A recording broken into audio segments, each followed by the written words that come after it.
উর্মি, আপনি জানেন যে ছাত্রদের যে কোটা আন্দোলনের বিভিন্ন দাবি দেওয়া, সেই দাবি দেওয়াতে কিন্তু আমরা বিভিন্নভাবে দাবি আদায়ের লক্ষ্যে তারা কিন্তু মিছিল করে যাচ্ছে। আপনি কিছু দেখাতে চাই, আপনি এই মুহূর্তে সিরাজগঞ্জ বাজার স্টেশনে আমরা দেখছি যে ছাত্রছাত্রীরা কিন্তু তারা আসলে বিভিন্ন দাবি দেওয়া নিয়ে কিন্তু আমরা দেখছি যে আন্দোলন করছে, এবং আমরা দেখছি যে বিভিন্ন সড়ক থেকে কিন্তু তারা আসলে এসে তারা বিভিন্ন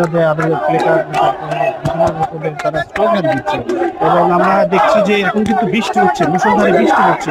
তো আপনাকে একটু দেখতেই পাচ্ছেন যে আসলে বৃষ্টি উপেক্ষা করেই আমরা দেখছি যে যারা আন্দোলন এটা কিন্তু আসলে আমরা দেখছি যে তারা কিন্তু বিভিন্ন যে দাবি দেওয়া, সেই দাবি দেওয়া নিয়ে কিন্তু আসলে তারা বিভিন্ন রকমের স্লোগান দিচ্ছে।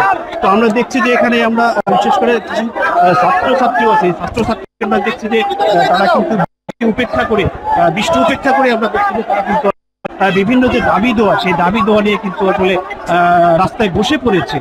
আমরা দেখছি যে তারা কিন্তু আসলে বৃষ্টিতে ভিজে তাদের যে বিভিন্ন দাবি দেওয়া, তারা বলছে যে তাদের যে যৌক্তিক দাবি দেওয়া, সেই যৌক্তিক দাবি দেওয়া নিয়ে কিন্তু আসলে তারা কিন্তু মাঠে নেমেছে। আমরা দেখছি যে তাদের যে স্লোগান, মুহুর্মুহু স্লোগানে আমরা দেখছি যে বাজার স্টেশনের যে বিভিন্ন সড়ক আছে, সেই সড়ক কিন্তু আসলে বাহন চলাচল কিন্তু বন্ধ হয়েছে, এবং তাদের যে মুহুর্মুহু স্লোগান, সেই মুহুর্মুহু স্লোগানে কিন্তু আমরা দেখছি যে এই রাস্তাগুলো আসলে প্রকম্পিত হচ্ছে।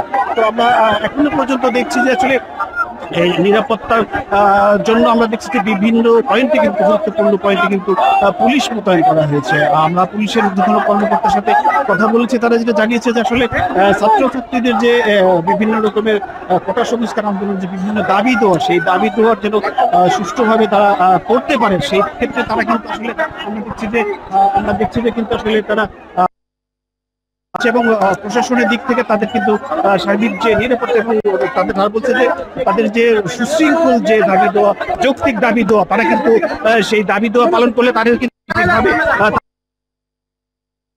কিন্তু সহযোগিতা করা হবে। তো আপনি দেখতেই পাচ্ছেন যে আমরা এখানে